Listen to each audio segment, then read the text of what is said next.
찬송하시겠습니다. 찬송가 360장입니다.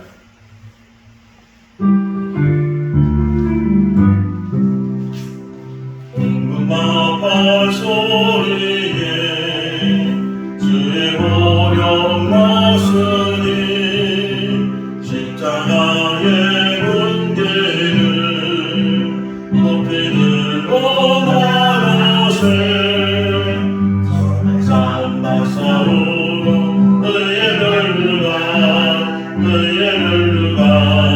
박았으리라 사랑산 나사오로 너의 멸류관 예루살렘 성에서 멸류관 받으니 저 요단강 건너 우리 삶 마치는 날 너의 멸류관 예루살렘 성에서 악한 마귀 권세를 모두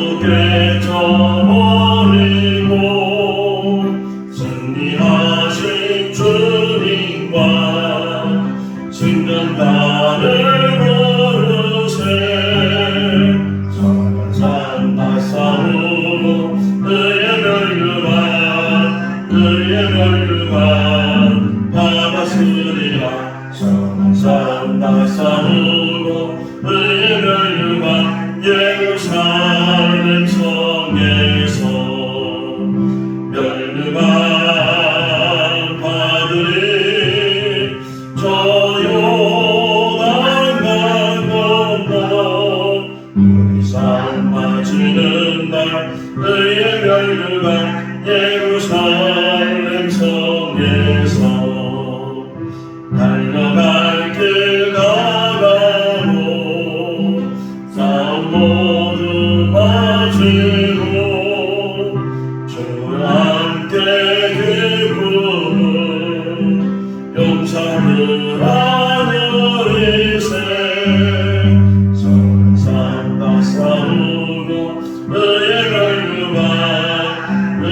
멸류관 받았으리라 성산 나사오로 너의 멸류관 예루살렘 성에서 멸류관 받으리 저 요단강 건너 우리 삶 마치는 날 너의 멸류관 예루살렘 성에서 잠언 4장 1절에서 9절 말씀입니다. 잠언 4장 1절에서 9절 말씀. 아들들아 아비의 훈계를 들으며 명철을 얻기에 주의하라. 내가 선한 길을 너희에게 전하노니 내 법을 떠나지 말라. 나도 내 아버지에게 아들이었으며 내 어머니 보기에 유약한 외아들이었노라. 아버지가 내게 가르쳐 주기를 내 말을 네 마음에 두라. 네 명령을 지키라. 그리하면 살리라. 지혜를 얻으며 명철을 얻으라. 내 입의 말을 잊지 말며 어기지 말라. 지혜를 버리지 말라. 그가 너를 보호하리라. 그를 사랑하라. 그가 너를 지키리라. 지혜가 제일이니 지혜를 얻으라. 내가 얻은 모든 것을 가지고 명철을 얻을지니라. 그를 높이라. 그리하면 그가 너를 높이 들리라. 만일 그를 품으면 그가 너를 영원롭게 하리라. 같이요. 그가 아름다운 간을 내 머리에 두겠고 영화로운 멸류관을 내게 주리라 하셨느니라. 아멘. 할렐루야. 아멘. 어떤 사람이 몸이 약해서 그래서 이제 운동을 좀 배워야 되겠다. 태권도 도장에 가서 운동을 이제 배우기 시작했습니다. 그런데 운동을 배우는 그 사람이 하루아침에 흰띠를 처음에는 매는데 그 다음날 검은 띠를 낼 수 있을까? 아니죠? 그냥 흰띠를 이제 한 달, 두 달 정도 메고 있다가 심사를 봐서 또 그것이 뭐 노란 띠가 되고 파란 띠가 되고 또 빨간 띠가 되고 그러면서 그 띠가 점점 변해서 나중에는 검은 띠가 되고 검은 띠가 되는 것도 1단, 2단, 3단 이렇게 단수가 있어서 그래서 그 태권도를 배우자마자 유단자가 되는 것이 아니고 많은 시간이 필요하고 또 많은 노력이 필요하다라는 생각을 갖게 돼요. 또 이 태권도뿐만 아니라 우리 이강래 전도사님이 피아노를 잘 치는데 피아노를 배우는 것도 마찬가지예요. 바이엘을 이제 처음 시작을 했는데 금방 체르니를 배우고 뭐 그렇게 곡을 연주하는 것이 아니고 그냥 기초부터 계속 꾸준하게 이제 배워야 한 권을 띄면 또 새로운 책을 가지고 또 배우게 되고 그러면서 자기도 모르는 사이에 실력이 늘게 되고 그것이 그런데 또 하나 생각하는 것은 이제 유단자가 되거나 피아노를 잘 치는 연주자가 됐다고 해서 이제 내가 잘하니까 그때부터 멈추거나 연습을 안 하고 훈련을 하지 않으면 또 그것이 계속 지속되는 것이 아니고 무뎌지게 되고 잃어버리게 되고 손이 굳게 되고 그런 것들을 보면서 인생도 마찬가지예요. 인생도 그만 뭔가 정말 사람다운 사람으로 이렇게 태어나는 것이 아니고 무단히 어떻게 보면 하루를 살기 위해서 평생을 사는 그런 삶을 살진 않는가. 우리의 인생 속에서 우리가 이제까지 뭐 50년을 살고 60년을 살고 그 이상을 살고 이렇게 살았다 해도 이제까지 여기 오늘 제가 은혜 받은 게 뭐냐면 7절 말씀 다시 한번 보실까요? 7절 읽어볼까요? 지혜가 제이니 지혜를 얻으라. 내가 얻은 모든 것을 가지고 명철을 얻을지니라. 지혜를 얻어라. 지혜가 제일이다 이렇게 말하고 또 하나 이야기는 명철을 이제 얻게 되는데 네가 얻은 모든 것을 가지고 다시 말하면 이제까지 네가 애쓰고 힘쓰고 해서 얻어진 것 그거 모든 것을 가지고 하나를 더 구할 수 있으면 그것이 뭐냐? 명철이라는 거예요. 이 명철의 의미는 하나님을 아는 지식이거든요. 그러니까 하나님을 온전히 아는 그 지식을 위해서 이제까지 자기가 살아왔던 그 모든 것을 다 투자해도 된다는 거예요. 마태복음 13장 말씀을 보게 되면 천국 비유 이야기가 나오죠. 예수님께서 제자들에게 씨 뿌리는 자의 비유도 하시고 가라지 비유도 하시고 천국 비유를 7가지 하시는데 그 중에 우리가 잘 알고 있는 비유 중에 하나가 감춰진 보물에 대한 비유. 어떤 사람이 이제 땅을 빌려서 밭을 가는데 갑자기 뭔가 탁 부딪히는 거예요. 이게 뭔가 부딪히는가 돌인가 또 그래서 그걸 끄집어내야 되니까 파보니까 거기에 보화가 담겨 있었어요.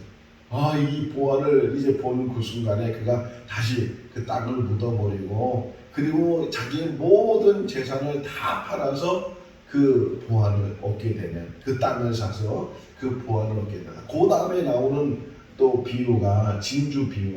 어떤 사람이 진주를 좋아하는데 다니다 보니까 아주 값진 진주를 만나게 되고 그 진주를 얻기 위해서 이제까지 자기가 소유했던 모든 것을 다 팔아서 그 진주를 사게 됐다. 이 천국 비유지만 어떻게 보면 우리 여기에 대입을 시킨다면 이게 마찬가지. 7절에 있는 말씀처럼 우리 인생 속에서 우리가 이제까지는 지혜를 알지 못하고 명철을 알지 못하고 그냥 세상적인 것이 더 좋아 보이고 가치에 대해서 깨닫지 못하게 되니까 계속 얘기하잖아요. 지혜의 가치는 어느 것도 비교될 수 없는 그런 가치를 가지고 있다. 비교가 안 된다. 은도 금도 보물도 다 비교가 안 되는 것만큼 그만한 가치를 가지고 있는 게 지혜인데 우리는 이제까지 살아오면서 거기에 대한 관심이 없었어요.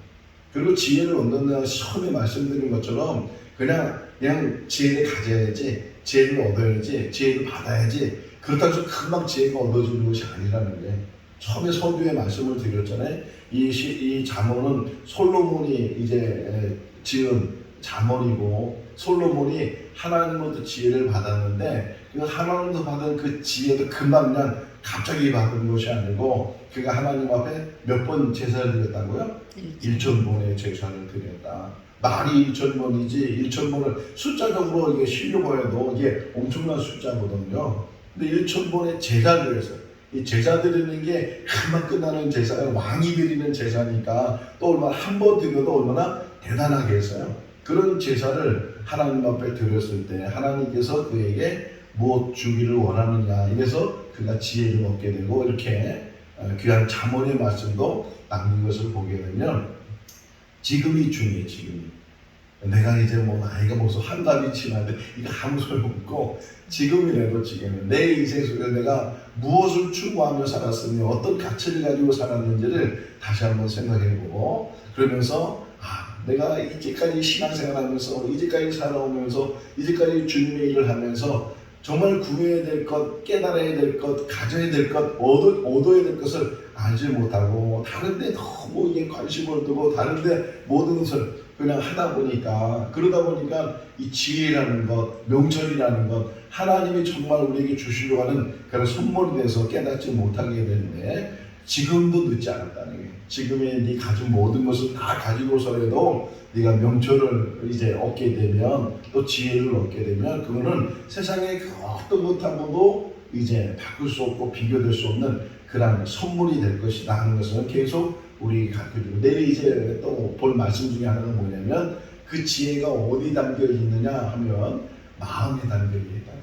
그러니까 네가 지킬 만한 것 중에 가장 지켜야 되는 게 뭐냐? 마음이다 하는 것을 23절 말씀에서 우리에게 가르쳐주고 있는데, 그건 내일 다시 한번 묵상을 하고, 우리가 이렇게 새벽에 지혜의 말씀 또는 명철의 말씀, 이 잠언의 말씀을 묵상하면서 이게 한 뭐 2달 정도 갈 것 같아요. 2달 정도 이상 갈 텐데, 이 2달 그냥 보내지 말고 정말 하나님, 이 솔로몬이 깨달았던 이 지혜, 이 잠언에서 말씀하는 지혜, 이 명철이 저에게 주어지는 선물이 되게 하시고, 그것이 그냥 달라고 해서 금방 얻어주는 것이 아니고, 예수님께서 이제 승천하시기 전에 제자들에게 너희는 예루살렘을 떠나지 마라, 아버지 약속을 기다리고 아버지 약속이 이루어질 때까지 한 곳에 모여 있으라는 게, 그들이 이제 그 예수님의 말씀을 듣고 예수님 승천하신 걸 본 다음에 마가다락방에 모여서 그들이 기도했어요. 자, 근데 우리는 알고 있잖아. 결과는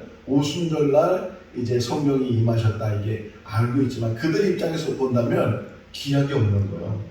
언제 성령이 임할지, 언제 아버지 약속이 이루어질지 모르지만 끝까지 그것이 이루어질 때까지 떠나지 않았고, 마침내 그 오순절이 될 때에 그들에게 성령이 임하게 되는 것처럼 지혜도 마찬가지예요. 내가 지금부터 내가 지혜를 구하고 명철을 구하고, 지금부터 정말 잠언에서 말씀하는 이 어느 것하고도 바꿀 수 없는 이것을 간구한다고 해서 오늘 당장에, 내일 당장에 그것이 얻어지는 것이 아니고, 어떤 면에서는 평생을, 지금부터 해서 내가 이 세상을 떠나는 그날까지 평생을 간구하고 또 하나님 앞에 간절히 구하면서 받을 수 있는 그 지혜가 할지라도, 그것을 받아서 하루 산다 할지라도 그 하루 사는 그 삶이 이제까지 70년, 80년 사는 그런 삶보다도 비교가 안 되는 거예요. 그런 지혜가 우리 가운데 있을 수 있기를 바랍니다. 저 사람은 참 지혜로운 사람이야, 저 사람은 참 명철한 사람. 근데 이게 또 지혜도요, 또 깊이 들어가면은 세상적인 지혜가 있고 하늘에서 주는 지혜가 있어요. 베드로서에 보게 되면 그런 의미를 또 우리에게 가르쳐주고 있는데, 하나님이 정말 우리에게 선물로 주시는, 귀한 선물로 주시는 그런 지혜를 우리가 받을 수 있기를 바랍니다. 저 역시도 목회하면서 마지막 우리 성도들이 저에 대해서 평가하게 될 때, 제가 세상을 떠나고 우리 성도들이, 저 어제도 상갓집 다녀왔는데 혹이나 제가 이제 죽어서 장례를 치르게 될 때 우리 성도들이 뭐 이런저런 얘기할 거 아니에요. 조고 나서 인사하고 이러더라고, 인사하고, 그리고 이제 뭐 식사하면서 차 마시면서 저에 대해서 이런저런 이야기를 할 텐데, 정말 들을 수 있는 말 중에 가장 귀한 말은 참 그 김동환 목사는 지혜로운 사람이었다고.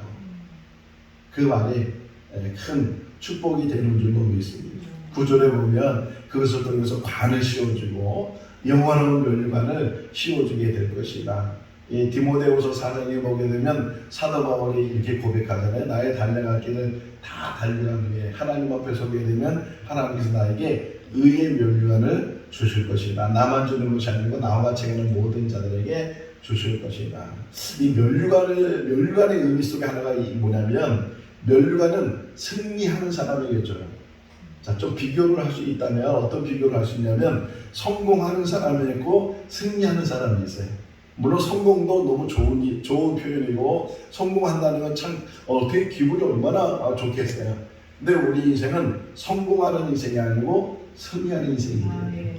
오늘 찬송가 364를 부른 이유도 우리가 훗날 주님 앞에 설 때 예루살렘 성이라는 것은 천국을 가리키는데 천국에 서게 될 때 그때 면류관을 받게 된다. 그 면류관을 받을 때까지는 이제까지 이 땅에 산다는 동안 최선을 다하는 삶을 살고 열심히 사는 게으르지 말아야 된다는 거예요. 육장에 가서 개미에게 교훈을 배우라. 개미가 눈목도 없는데 저들이 열심히 일하는 것처럼 미리 겨울을 준비하는 것처럼 너희들도 게으르지 말고 자문에서 남겨주는 교훈 중에 하나가 게으르지 말라는 거예요. 이 땅에 산다는 동안 정말 신앙도 어떤 면에서는 어떻게 표현해야 되는지 모르겠어요. 저 사람은 좀 남달라. 저렇게 신앙생활 해야 돼? 저렇게 꼭 기도생활 해야 돼? 이런 말을 들을 정도로 세상 사람이 볼 때는 또 일반 성도들이 볼 때는 너무 유별나다고 너무 저렇게 기도하냐고 저렇게 신앙생활 하냐고 그 정도로 고린도후서 공부하면서 5장에서 미쳐도 하나님을 위한 것이요 이런 말씀이 나오잖아요. 정말 미쳤다는 말을 들을 정도로 우리가 신앙의 열정을 가지고 열심을 가지고 살 수 있는 우리의 삶이 될 수 있기를 바랍니다. 자 1절 2절 이제 보면 아비의 훈계를 들으며 명철을 얻기에 주의하라. 훈계 계속 전에도 말씀드렸지만 이 훈계라는 단어에 대해서 우리가 잘 귀담아 들어야 돼요. 혹이나 누가 집안에서도 마찬가지고 또 교회에서도 마찬가지고 직장에서도 마찬가지고 혹이나 누가 나에 대해서 뭔가를 얘기해 줄 때 그거를 거슬리게 들지 말고 그것을 나쁘게 듣지 말고 그 사람 눈에는 그렇게 보여지게 되고 또 그렇게 나를 모르잖아요. 내가 어떻게 말하는지 어떻게 행동하는지 자기 자신을 보지 못하니까. 근데 다른 사람은 또 잘 본다고요. 옛날에 이렇게 장기 둘 때 옆에서 보는 사람이 더 잘 보인다 그러잖아요. 그래서 훈수 두다가 괜히 야단처럼 막 엎어버리고 막 그런 일들도 있다 그러는데 옆에 있는 사람이 잘 보는 거예요. 우리도 마찬가지로 우리 인생 속에서 누군가 혹시나 무슨 말을 했을 때 그것을 감정적으로 받아들이지 말고 기분 나쁘게 받아들이지 말고 정말 내가 모르는 것 중에 이런 부분이 참 부족하고 참 모자라고 고쳐야 되고 우리가 인생은 항상 고쳐야 돼요. 완벽하지도 못하고 완전하지도 못하고 아무리 우리가 많은 것을 배운다 할지라도 많은 것을 갖춘다 할지라도 어떤 부분에서 모자란 부분이 있고 어떤 면에서 결점이 있고 그러는데 그런 부분들을 혹이나 누군가 얘기해 준다면 그게 얼마나 감사한 일이에요. 이 들을 때는 정말 입에는 약이라는 게 보약이라는 게 입에는 쓰지만 몸에는 좋은 거라고 이 듣는 것도 누군가가 나에 대해서 이런저런 이야기 해줬을 때 혹이나 내가 깨닫지 못하고 알지 못하는 것을 얘기해 주는 거니까 제가 우리 아버지 얘기했잖아요. 아버지 돌아가실 때 제일 먼저 그 어린 마음인데도 나는 이제 나를 혼내줄 사람이 없다는 것 나를 야단칠 사람이 없다는 것 그게 너무 마음에 이렇게 서운함도 있고 그렇더라고요. 아버지가 이제 없으니까 그래도 아버지는 내가 잘못하면 얘기해 주잖아요. 야단치잖아요. 그러면 안 된다고 얘기하는데 이제 그럴 분이 없으니까 내 인생 속에 내가 알아서 해야 되는데 내가 나를 모르면서 60에 넘어서도 아직도 이렇게 부족한 점이 많이 있는데 그러니까 훈계라는 것, 누가 가르쳐준다는 것 이런 것들을 우리가 잘 귀담아 들으면 그것이 우리에게 약이 되고 우리에게 큰 은혜가 되는 줄로 믿습니다. 또 하나 여기 보게 되면 나도 우리 아버지에게 아들이었다. 여기 3절 한번 읽어볼까요? 나도 내 아버지에게 아들이었으며 내 어머니 보기에 외아들이었다. 나도 어린 시절이었고 나도 우리 아버지가 가르쳐주고 훈계해주는 그런 때가 있었는데 근데 내가 이제 어른이 되고 내가 아버지가 되고 또 어머니가 되보니까 그러니까 그때 더 많이 깨닫게 되는데 참 그때 내가 더 아버지 말씀을 귀담아 듣고 또 어머니 말씀을 잘 귀담아 3절 끝부분에 보면은 어머니 앞에서는 더 유약한 외아들이었다. 내가 그런 존재였는데 그럼에도 불구하고 그 아버지 어머니의 그 말씀이 그리고 내 마음에 새겨져. 그래서 여기 나와요. 그 다음에 보게 되면 마음에 들어갑니다. 내 마음에 두어서 그래서 그것이 나에게 큰 힘이 되고 길잡이가 되고 자, 이 3절 4절을 묵상하면서 어떤 단어가 생각이 나냐면 가정교육. 우리나라의 가정교육은 좀 부족하기도 하고 제대로 왜냐면 부부가 되는 교육도 없고 또 부모가 되는 교육도 없고 그러다 보니까 이 부부 생활에 대해서 관계에 대해서 잘 배운 게 없으니까 어떻게 해야 될지 모르고 또 부모와 자녀 간의 관계도 제대로 배운 게 없으니까 내가 부모로서 할 도리에 대해서 잘 알지 못하는 그런 일들이 있는데 유대인들은요 이 하나님께서 법을 주셨을 때 그런 모든 법들 중에 하나가 뭐냐면 안식일을 거룩히 지키라는 그 의미 속에 하나가 뭐냐면 가정교육이 들어갔어요. 지금도 유대인들은 안식일을 거룩히 지키는데 애를 많이 쓰거든요. 불 켜는 것도 안식일 날은 안 킨다는 게 일하는 거기 때문에 안 하는데 근데 그 안식일을 지키는 제일 마지막 순서가 뭐냐면 자녀교육이에요. 하나님 말씀을 그때는 어떤 손님이 와도 안 받아요. 아무리 귀한 사람이 오고 심지어는 대통령이 온다고 할지라도 손님은 안 받아. 왜? 자녀 교육이 제일 중요하기 때문에. 근데 우리는 거기 관심이 없잖아요. 돈만 있으면 다 해결된다고 과외시키면 되고 학원 보내면 되고 뭐 선생님이 좋은 사람 만나면 되고 물론 좋은 선생님 만나서 좋은 교육을 받을 수도 혹 있을 수 있지만 정말 중요한 게 뭐냐면 가정교육이에요. 이 가정교육 하나만 제대로 하면 그 아이는요 평생을 사랑받게 살아. 근데 가정교육을 우리가 방치해버리고 그냥 잘 먹여주고 해달라는 거 다 해주고 그러면 가정교육이 된다고 생각하는데 안 그래. 가정교육은 제일 중요한 게 뭐냐면 부모의 삶이에요. 가르치는 게 아니고 보여주는 거예요.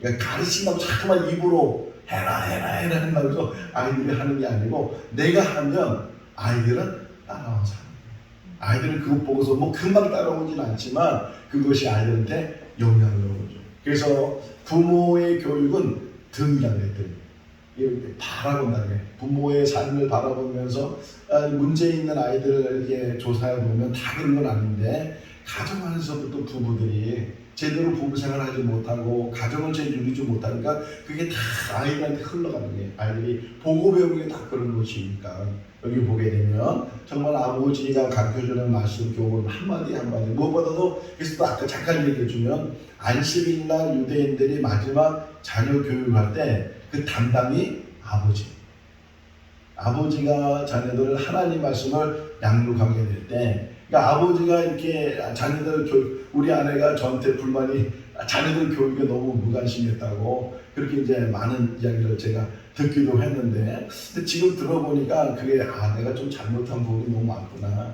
또 자녀한테 우리가 좀 더 관심을 갖고 제가 좀 더 우리 자녀들에게 교육을 신앙적인 교육을 하고 세상적인 교육을 하고 인생적인 교육을 했으면 뭐 지금도 잘 성장했지만 지금보다 더 잘 성장했을 텐데 하는 생각을 갖기도 하고 제가 한번 에피소드를 얘기하면 이제 몽골로 다 우리 갔잖아요. 선주로 다 갔는데 뭐 거기 몽골의 아이들이 뭐 놀 곳도 없고 그럴 게 없어요. 근데 우리 아내는 우리 아이들한테 계속 놀아주는 거예요. 씨름도 하고 막 그 집이 얼마나 좁아요. 근데 그 안에서 숨바꼭질 돼. 막 술고 어디 뭐 하고 막 그런데 저는 이제 그런 걸 잘 못했어요. 근데 맨날 그냥 뭐 문고를 배운다고 뭐 공부한다고 설교 준비한다고 맨날 책상에 앉아 있고 그런데 어느 날 우리 주영이가 한 초등학교 3학년 때였어요. 어느 날 제 문을 확 열면서 하는 얘기가 아버지는 벽이야. 그게 확 충격이 왔어요. 아버지는 벽이야. 그 어린아이 표현이 벽은 뭐예요? 반응도 없고 대답도 없고 아버지는 그렇게 아이들이 놀자 그러는데 같이 있자 그러는데 그걸 귀담아 듣지 않고 그게 너무 충격이 됐어요. 내가 우리 아이들한테 너무 무관심하고 벽처럼 내가 살았구나. 그런 말에 너무 마음이 아파가지고 그때 이후로 뭐 우리 아내는 아버지 학교에서 그렇다고 그러는데 그때 너무 충격을 받아가지고서 내가 적어도 자녀들한테 벽이 돼서는 안 되겠다. 그래서 어쨌든 시간을 내서 뭐 여행이라도 가고 같이 있는 시간 가고 그러면 참 좋겠다. 그러면서 이제 제가 아이들과 관계를 가져왔는데 이 가족교육이 이렇게 중요해요. 지금도 늦지 않았어요. 지금도 아이들한테 살갑게 얘기하고 사랑으로 여기 보게 되면 내 아들아 이렇게 시작해서 이쪽 보세요. 내 아들아 이 말 한마디 잠깐 내 아들아 표현했지만 이 말 한마디는 모든 사랑이 들어가 있어요. 모든 하나님께서 우리를 볼 때 사무엘을 볼 때 사무엘아 이러잖아요. 하나님이 우리를 부를 때, 엘리야를 부를 때도 엘리야 이렇게 부를 때도 마찬가지고, 하나님을 부를 때 하나님의 그 부르신 음성은 사랑입니다.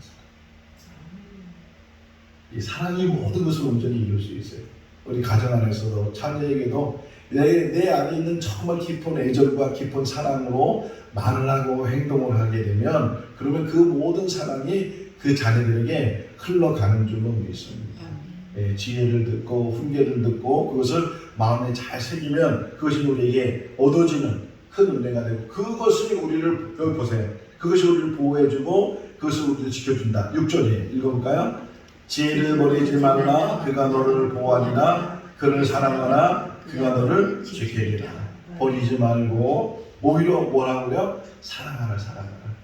사랑하는 거예요. 우리가 지혜를 사랑하고 명철을 사랑하고 하나님의 말씀을 사랑하고 하나님의 율법을 사랑하고 사랑하는 그 가운데 그것을 사랑하게 되면 우리를 지켜주고, 그것이 우리를, 그리고 버리지 말란 말이야. 버리지 말아야 되고, 버리지 말아야 될 이유 중에 뭐냐? 그것이 사는 길이다. 여기 산다는 말이 나와요. 4절 끝부분에 보세요. 내 마음에 내 명령을 두면, 그러면 너가 살리라. 하나님은 우리를 살리려고 하시는 분이에요. 아버지가 자녀에게 훈계하는 것은, 가르치는 것은 그 아들을 잘되게 하는 거예요. 우리가 하나님의 말씀을 붙들고 말씀 안에서 그 말씀을 순종한다는 것은 쉬운 일이 아니거든요. 쉽지 않지만, 그러나 그것은 사는 길이고, 나를 지키는, 이제 뒷부분에 계속 나오는 게 뭐냐면 유혹하는 것. 음료가 유혹하고 여자가 유혹해서 거기에 넘어지게 되면, 근데 그 쾌락에 빠지게 되면 그 순간적인 쾌락은 있을 수 있지만 그는 다시 돌아오지 못하는 길로 가게 되고 멸망의 길로 가게 된다는 거예요. 이 세상에 유혹하는 것도 얼마나 많이 있어요. 아이들을 유혹하는 게 얼마나 많이 있어요. 우리를 유혹하는 게 얼마나 많이 있어요. 이 땅에 사는 날 동안 그 모든 것을 이길 수 있는 것은 주님을 바라는 거예요. 그리고 주님 말씀을 붙들고 살아가는 거예요. 오늘도 이 시간 하나님의 말씀을 붙들고 하나님께서 소금을 뚫은 그 지혜를 우리도 얻기 위해서 애를 쓰고 이제까지 살아온 그 모든 것을 다 투자해서도 그 지혜를 얻는 일에 최선을 다하게 되면 그 지혜가 우리를 이끌어가게 될 것이고, 지혜가 우리를 세워주게 될 것이고, 궁극적으로는 9절에 있는 말씀처럼 우리 머리에 관을 씌워, 승리의 관을 씌워주는 거예요. 믿음으로 승리해 나가는 우리 모두가 다 될 수 있기를 주님의 이름으로 축원합니다. 기도하겠습니다. 사랑이 많으신 하나님 아버지, 오늘도 새날을 주시고 이 무더위 속에서도 건강 주시고 주님의 전에 나올 수 있도록 인도하여 주신 것 감사합니다. 주시는 말씀이 늘 영의 양식이 되게 하시고, 우리가 무엇을 추구했는지, 어떤 가치를 깨달았는지 이 잠언의 말씀을 묵상하면서 하나님의 말씀이 가장 가치 있고 하나님을 경외하는 것, 이것이 명철이고 이게 지혜인 것을 깨닫는 은혜가 있게 하여 주시옵소서. 우리 살아온 모든 인생을 다 바쳐서라도, 그것을 팔아서라도 지혜를 얻는 일에 최선을 다하는 우리의 삶이 되게 하시고, 그 지혜가 우리의 삶을 승리케 하고 결국은 영원한 멸관을 우리에게 씌워줄 줄로 믿습니다. 하나님 아버지, 그냥 듣는 것을 끝나지 않게 하시고 우리 한 사람 한 사람에게 그런 지혜를 주시옵소서. 지혜로운 연인이 되게 하시고 지혜로운 남자들이 되게 하시고 지혜로운 이제 직분자들이 다 되게 하여 주시옵소서. 오늘 말씀학교 수련을 갖습니다. 가고는 모든 기회 주시고 자유를 통해서도 하나님 만나게 하시고 영광 돌리게 하시고 유익한 시간이 되게 하여 주시옵소서. 우리 모든 성도들 가정가정을 지켜주시고 자녀들을 지켜주시고 가정 안에서도 믿음의 본을 보이게 하여 주셔서 우리 자녀들이 믿음의 세대를 이끌어 갈 수 있도록, 대를 이어갈 수 있도록 은혜로 덧입혀 주시옵소서. 생거 진정교회를 주께서 세우셨사오니 이 교회를 통해서 영광 받아주시고 하나님의 뜻을 이루어 주시옵소서. 감사드렸고 예수님의 이름으로 기도하옵나이다. 아멘. 마쳤습니다. 자유롭게 기도하시기 바랍니다.